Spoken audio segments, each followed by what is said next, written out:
बीकानेर से खबर 25 और 26 मई को बीकानेर दौरे पर रहेंगे केंद्रीय गृह मंत्री अमित शाह। सीमा चौकी सांचू पहुंचकर बीएसएफ जवानों से संवाद करेंगे केंद्रीय गृह मंत्री अमित शाह। वृक्षारोपण कार्यक्रम में भी हिस्सा लेंगे। महिला बैरकों के ई उद्घाटन कार्यक्रम में शामिल होंगे। सैनिक सम्मेलन में शामिल होंगे गृह मंत्री Amit Shah. BSF sector headquarter में अधिकारियों के साथ बैठक करेंगे। बीकानेर, गंगानगर, हनुमानगढ़, चुरू समेत 5 जिलों के एसपी, कलेक्टर मौजूद रहेंगे। बीकानेर से ये खबर आपको बता रहे हैं, केंद्रीय गृह मंत्री का दौरा है और देखिए यहाँ पर बीएसएफ जवानों के साथ मुलाकात होगी, संवाद होगा। केंद्रीय गृह मंत्री अमित शाह का महत्वपूर्ण विषयों को लेकर यहाँ पर चर्चा करेंगे जवानों के साथ। तो बीकानेर से ये बड़ी खबर आपको बता रहे हैं, 25 और 26 मई को बीकानेर के दौरे पर रहने वाले हैं केंद्रीय गृह मंत्री अमित शाह। यहाँ बीएसएफ जवानों से चर्चा करेंगे, संवाद करेंगे। इसके साथ ही कई और अन्य कार्यक्रम हैं। वृक्षारोपण का भी कार्यक्रम है जिसमें हिस्सा लेंगे। महिला बैरकों के ई उद्घाटन कार्यक्रम में भी शामिल होने वाले हैं केंद्रीय गृह मंत्री अमित शाह। सैनिक सम्मेलन में शामिल होंगे केंद्रीय गृह मंत्री। बीएसएफ सेक्टर हेडक्वार्टर में अधिकारियों के साथ बैठक करेंगे। तो ये कई कार्यक्रम जो हैं केंद्रीय गृह मंत्री अमित शाह के रहने वाले हैं। बीकानेर के दौरे पर वो रहेंगे 25-26 मई, यानी 2 दिवसीय पूरा दौरा और 2 दिवसीय दौरे में अलग अलग कार्यक्रम जिनमें केंद्रीय गृह मंत्री अमित शाह शामिल होंगे, हिस्सा लेंगे।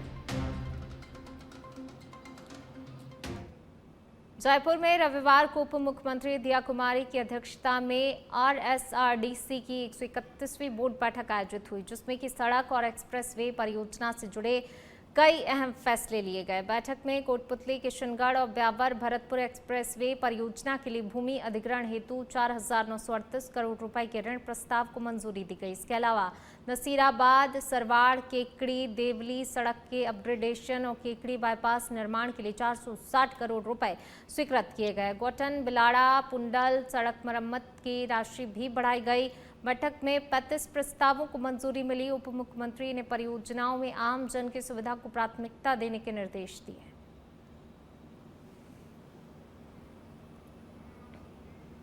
बांसवाड़ा में विधानसभा अध्यक्ष वासुदेव देवनानी मंगलवार को प्रसिद्ध शक्तिपीठ त्रिपुरा सुंदरी मंदिर पहुंचे, जहां पर उन्होंने माता के दरबार में विधिवत पूजा अर्चना की। देश और प्रदेश की सुख, समृद्धि एवं खुशहाली की कामना की। मंदिर परिसर में करीब 30 मिनट तक धार्मिक अनुष्ठान और पूजा कार्यक्रम चला। दर्शन के बाद मंदिर ट्रस्ट पदाधिकारियों ने विधानसभा अध्यक्ष का पारंपरिक रूप से स्वागत करते हुए दुपट्टा ओढ़ाकर सम्मानित किया। इस अवसर पर गढ़ी विधायक कैलाश मीणा भी मौजूद रहे। कार्यक्रम के दौरान मंदिर परिसर में श्रद्धालुओं और स्थानीय लोगों में उत्साह का माहौल देखने को मिला।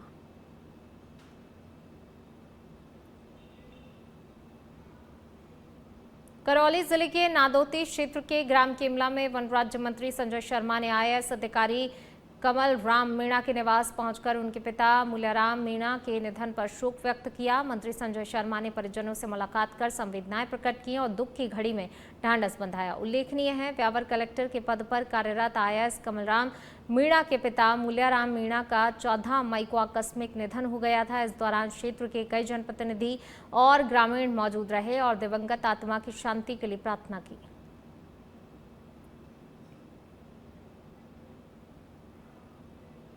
और अब खबर जयपुर से। आमेर महल और संग्रहालय कल 4 घंटे के लिए बंद रहेंगे। सुरक्षा कारणों के चलते ये बड़ा फैसला लिया गया है। दोपहर 1 बजे से शाम 5 बजे तक पर्यटकों के लिए बंद रहेगा आमेर महल। पुरातत्व एवं संग्रहालय विभाग ने आदेश भी जारी कर दिए हैं। जयपुर कलेक्टर के निर्देश पर यह व्यवस्था लागू की गई है। 25 मई को आमेर आने वाले पर्यटकों को एडवाइजरी जारी की गई है। पर्यटकों को पहले से यात्रा योजना बनाने की सलाह दी गई है। तो ये बड़ा फैसला लिया गया है। दोपहर 1 बजे से लेकर 5 बजे तक के लिए जो है आमेर बंद रहने वाला है। पर्यटकों के लिए ये बड़ा फैसला लिया गया है। जयपुर कलेक्टर के निर्देश पर ये पूरी व्यवस्था जो है लागू की गई। इसके लिए एडवाइजरी भी जारी की गई है। सुरक्षा कारणों के चलते ये फैसला लिया गया है। पुरातत्व एवं संग्रहालय विभाग ने आदेश जारी कर दिए हैं। वो आदेश जो है जारी किया गया है। आमेर महल और संग्रहालय 4 घंटे के लिए, 4 घंटे का समय यानी कि दोपहर 1 बजे से लेकर 5 बजे तक के लिए बंद रहेगा। कांग्रेस के वरिष्ठ नेता सचिन पायलट ने रविवार को झुंझुनू की गुड़ा बाबनी पंचायत स्थित कनिका की ढाणी पहुंचकर नीट विद्यार्थी प्रदीप महतो आत्महत्या प्रकरण में परिजनों से मुलाकात की। इस दौरान उन्होंने नीट पेपर लीक मामले को लेकर प्रदेश की भाजपा सरकार पर जमकर निशाना साधा। पत्रकारों से बातचीत में पायलट ने आरोप लगाया कि सरकार बड़े पेपर माफियाओं और बड़े मगरमच्छों को बचाने में लगी हुई है। उन्होंने कहा कि नीट पेपर लीक के तार सीधे राजस्थान से जुड़े हैं, लेकिन अब तक एफआईआर तक दर्ज नहीं की गई है। पायलट ने केंद्रीय शिक्षा मंत्री धर्मेंद्र प्रधान से नैतिकता के आधार पर इस्तीफे की मांग की है। उन्होंने बड़ी कोचिंग संस्थाओं और सरकार की संभावित सांठगांठ पर भी सवाल उठाए। इस दौरान सांसद विजेंद्र ओला समेत कई कांग्रेस नेता मौजूद रहे। आश्चर्य इस बात का है कि प्रदेश की सरकार जब पहली बार इसके बारे में पता पड़ा तो एफआईआर रजिस्टर क्यों नहीं करी, और पेपर लीक का जो प्रकरण प्रकाश में आया इसमें कोई सरकार की कोई बहुत बड़ी बहादुरी नहीं है या कोई एजेंसी पुलिस ने पकड़ा। ये तो बच्चों ने जाके कंप्लेन किया है कि गैस पेपर और एक्चुअल पेपर एक ही है। तब मजबूरन एक्सपोज जब हो गए तब जाके सरकार को पेपर कैंसिल करना पड़ा। आप कल्पना कीजिए ऐसे कितने प्रकरण होंगे जहाँ पर पेपर लीक होता होगा, पता नहीं पड़ता होगा, मीडिया में नहीं आता होगा और पेपर कैंसिल नहीं होता होगा। उसमें कितनी धांधली होती होगी। और ये बच्चों को प्रलोभन देने का जो बड़े बड़े संस्था चलाते हैं, यही वो लोग हैं जो करोड़ों रुपए खर्च करके पेपर खरीद सकते हैं। वो खरीदने के बाद उन चंद बच्चों को देते हैं, पेपर फैल जाता है। लेकिन इस पूरी व्यवस्था के खिलाफ आज पूरे देश में जो आक्रोश है उसके खिलाफ हम सबको साथ इकट्ठा होना पड़ेगा। और मुझे लगता है कि सरकार को जिम्मेदारी तय करनी पड़ेगी। हर साल पेपर लीक हो रहा है, सीबीआई की जांच हो रही है। जो पिछले पेपर लीक हुआ था उस सीबीआई की जांच की रिपोर्ट क्या है, किसको दोषी ठहराया गया, किसकी जवाबदारी तय की गई, कुछ नहीं हुआ।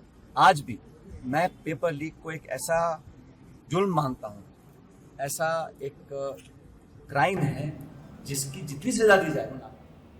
कोटा के सांगौद में पुलिस ने ऑपरेशन रूट क्लियरेंस के तहत अवैध शराब तस्करी के खिलाफ बड़ी कार्रवाई को अंजाम दिया है। मंडाना थाना पुलिस और साइबर टीम की संयुक्त कार्रवाई में करीब 14,50,000 रुपए की अवैध शराब बरामद की गई है। साथ ही तस्करी में इस्तेमाल हो रही 2 लग्जरी कारों को भी जब्त किया गया है। पुलिस जांच में सामने आया कि वाहनों में विशेष रूप से गुप्त चैम्बर बनाए गए थे जिनमें शराब छिपाकर अंतर्राज्यीय तस्करी की जा रही थी। NH 52 पर कालियाखेड़ी क्षेत्र में नाकाबंदी के दौरान संदिग्ध कार को रोका गया, जिनमें 3 आरोपियों को हिरासत में लेकर बड़ी मात्रा में शराब बरामद की गई। दूसरी कार्रवाई में एक कार से शराब पकड़ी गई। फिलहाल पुलिस आरोपियों से पूछताछ कर पूरे तस्करी नेटवर्क की जानकारी जुटाने में लगी हुई है। जिला मुख्यालय द्वारा एसपी साहब के निर्देशन में चलाया गया ऑपरेशन रूट क्लियरेंस के तहत थाना मंडाना द्वारा अवैध शराब खिलाफ कार्रवाई की गई है, जिसमें 2 बड़ी बड़ी गाड़ियां और काफी मात्रा में अंग्रेजी शराब अदर स्टेट चंडीगढ़ वहाँ से जाकर पकड़ी, जिनमें एक कार्रवाई में तो एक कार महिंद्रा की, उसमें मुर्गी और 166 बोतल और 48 हो गया अवैध शराब के। और दूसरी कार्रवाई में पकड़ी है 2 मुर्गी थे उसमें और 1088 पौवे अंग्रेजी शराब के, जो अलग अलग ब्रांड के हैं। दोनों को पकड़ कर और कार्रवाई की गई है एक्साइज एक्ट में दोनों के खिलाफ। तो तराशी इसकी ये क्या अदर स्टेट के होने से इनकी ऐसे अनुमान लगाया नहीं जा सकता, वहाँ पर अलग रहेगा। यहाँ पे सिरोही में चिकित्सा विभाग की एक अनुबंधित गाड़ी रविवार को 4 लेन हाईवे पर हादसे का शिकार हो गई। जानकारी के अनुसार अवकाश होने के कारण गाड़ी वेंडर के पास थी और चालक अपने परिवार के साथ कहीं जा रहा था। इसी दौरान मोरस टोल प्लाजा के पास अचानक से एक श्वान वाहन के सामने आ गया। श्वान को बचाने के प्रयास में चालक वाहन से नियंत्रण खो बैठा और गाड़ी डिवाइडर से जा टकराई। हादसा इतना जोरदार था कि वाहन में सवार 3 लोग घायल हो गए। घटना के बाद मौके पर अफरा तफरी मच गई। स्थानीय लोगों की मदद से घायलों को अस्पताल पहुंचाया गया, जहां उनका उपचार जारी है।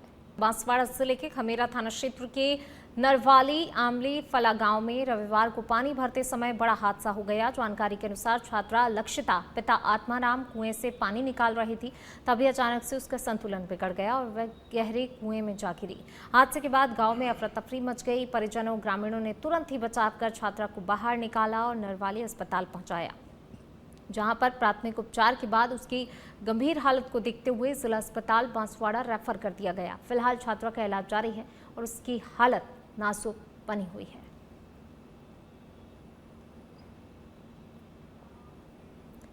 बांसवाड़ा जिले के राजू तालाब थाना क्षेत्र में रविवार को उस समय सनसनी फैल गई जब ठीकरिया तालाब में एक अज्ञात अधेड़ व्यक्ति का शव तैरता मिला।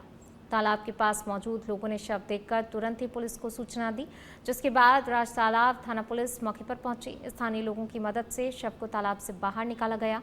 इसके बाद पुलिस ने शव को निजी टेम्पो की सहायता से जिला अस्पताल की मोर्चरी में रखवाया। प्रारंभिक जानकारी के अनुसार मृतक की उम्र करीब 45 से 50 वर्ष के बीच बताई जा रही है।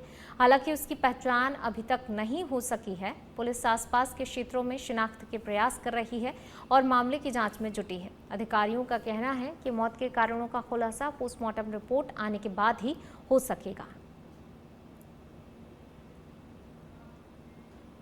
जैसलमेर से बड़ी खबर सामने आई है, जहां पर बड़ा बाग गांव के पास रामगढ़ रोड स्थित डंपिंग यार्ड गौवंश शमशान घाट में तब्दील होता नजर आया। सोशल मीडिया पर वायरल हुए वीडियो में बड़ी संख्या में मृत गौवंश के शव खुले में पड़े दिखाई देने के बाद क्षेत्र में हड़कंप मच गया। वीडियो सामने आने के बाद नगर परिषद ने मामले का संज्ञान लिया और प्रारंभिक जांच में ठेकेदार की गंभीर लापरवाही सामने आई।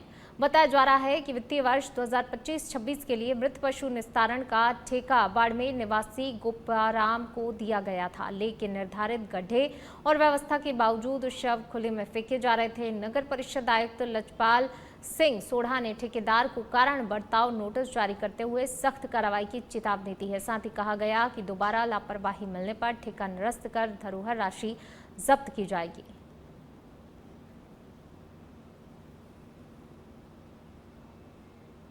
अजमेर के केकड़ी विधानसभा क्षेत्र की गुलगांव ग्राम पंचायत में पंचायत प्रशासक नीरज चौधरी के खिलाफ ग्रामीणों का आक्रोश लगातार बढ़ता जा रहा है। ग्रामीणों और सरपंच गुट के बीच आरोप प्रत्यारोप के चलते माहौल तनावपूर्ण बना हुआ है। ग्रामीणों ने आरोप लगाया कि पंचायत स्तर पर सरकारी बेशकीमती जमीन पर अवैध रूप से दुकानों का निर्माण किया गया और 50 साल पुरानी प्याऊ को निजी स्वार्थ के चलते तोड़ दिया गया। इसके साथ ही जल जीवन मिशन में घोटाले और सरकारी स्कूल की भूमि का सार्वजनिक पट्टा बनाने जैसे गंभीर आरोप भी लगाए जा रहे हैं। 4 दिन पहले ग्रामीणों ने पंचायत कार्यालय में तालेबंदी कर प्रदर्शन किया था, जिसके बाद दोनों ही पक्षों में झड़प हुई। विकास अधिकारी द्वारा रिकॉर्ड जब्त किए जाने के बावजूद ग्रामीण लगातार निष्पक्ष जांच की मांग कर रहे हैं और आज भी स्कूल के बाहर नारेबाजी कर विरोध प्रदर्शन किया गया। केकड़ी विधानसभा की ग्राम पंचायत गुलगांव, जिनमें इन दिनों ग्राम पंचायत प्रशासक के खिलाफ ग्रामीणों द्वारा गंभीर आरोप लगाए जा रहे हैं। बताया जा रहा है कि सरकारी भूमि पर अवैध रूप से कब्जा, उसके अलावा जल जीवन मिशन में घोटाले सहित कई गंभीर आरोप ग्रामीणों द्वारा लगाए गए हैं।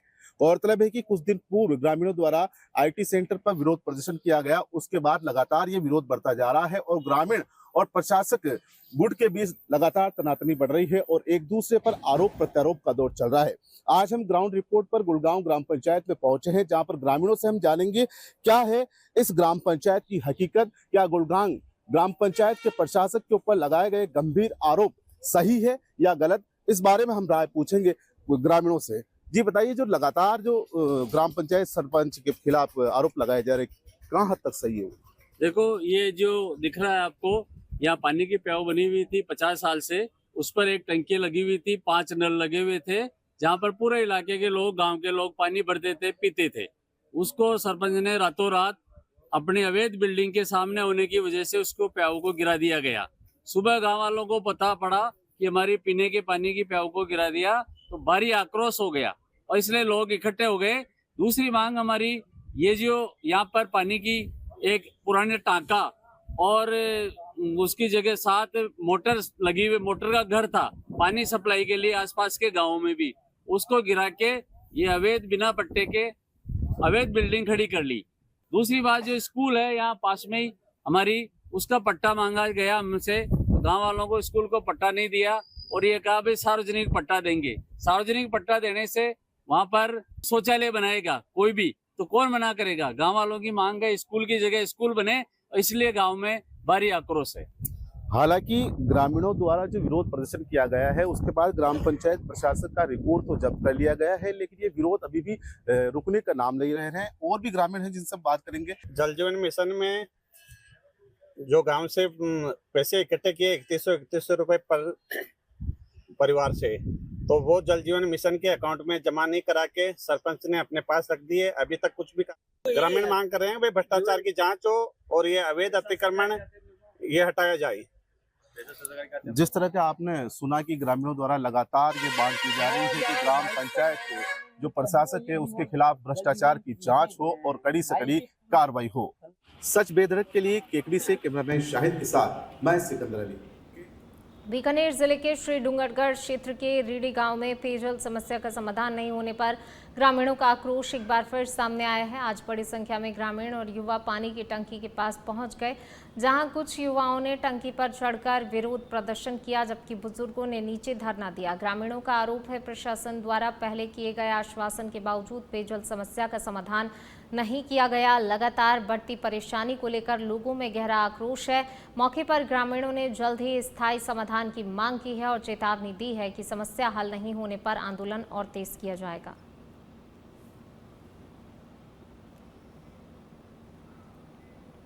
बीकानेर से खबर, नौखा के जसरासर गांव में ढाणी में लगी आग। गुमराराम जाट की ढाणी में हुई आगजनी की ये घटना, पशुओं का चारा जलकर राख हो गया है। ढाणी का अन्य सामान भी इस आग की चपेट में आया।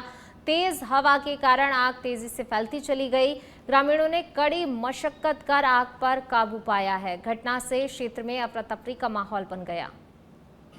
तो तेज हवा के कारण जो है देखिए आग तेजी से फैलती चली गई। कड़ी मशक्कत करनी पड़ी ग्रामीणों को, जिसके बाद किसी तरह इस आग पर काबू पाया जा सका है। बीकानेर के नौखा से खबर आपको बता रहे हैं। बीकानेर जिले के नौखा क्षेत्र में रेलवे स्टेशन के सामने स्थित पेट्रोल पंप पर दिन दहाड़े बाइक चोरी की वारदात सामने आई है। जानकारी के अनुसार पार्किंग में खड़ी एक बाइक को अज्ञात चोर चुपचाप तरीके से लेकर फरार हो गए। पूरी घटना वहां लगे हुए सीसीटीवी कैमरे में कैद हो गई, जिसके आधार पर पुलिस जांच में जुट गई है। घटना के बाद पीड़ित ने पुलिस थाने में रिपोर्ट दर्ज करवाई। पुलिस अब फुटेज के जरिए आरोपी की पहचान करने और उसकी तलाश में जुटी हुई है। इस वारदात से क्षेत्र में सुरक्षा व्यवस्था को लेकर भी अब सवाल खड़े हो गए हैं। जैसलमेर जिले के लाठी में ओरण भूमि पर की जा रही तारबंदी को लेकर ग्रामीणों में भारी आक्रोश देखने को मिला। श्री भादरिया राय माता जी की ओरण भूमि पर हो रही कथित तारबंदी और अतिक्रमण के विरोध में रविवार को लाठी, भादरिया और धूलिया सहित आसपास के गांवों के ग्रामीणों ने एडिशनल एसपी प्रवीण कुमार को ज्ञापन सौंपा। ग्रामीणों ने आरोप लगाया, वर्षों से ये भूमि पशुओं की खुली चराई के लिए उपयोग में ली जाती रही है, लेकिन अब तारबंदी कर पशुओं का प्रवेश रोका जा रहा है, जिससे पशुपालकों के सामने चारे का संकट खड़ा हो सकता है। ग्रामीणों ने 2007 के राजस्व मंडल आदेश का हवाला देते हुए इसे ओरण भूमि बताया और किसी भी तरह के परिवर्तन को गलत ठहराया। ग्रामीणों ने प्रशासन से तत्काल तारबंदी रोकने, अतिक्रमण हटाने की मांग की। इसके साथ ही चेतावनी दी, समाधान नहीं होने पर जन आंदोलन किया जाएगा।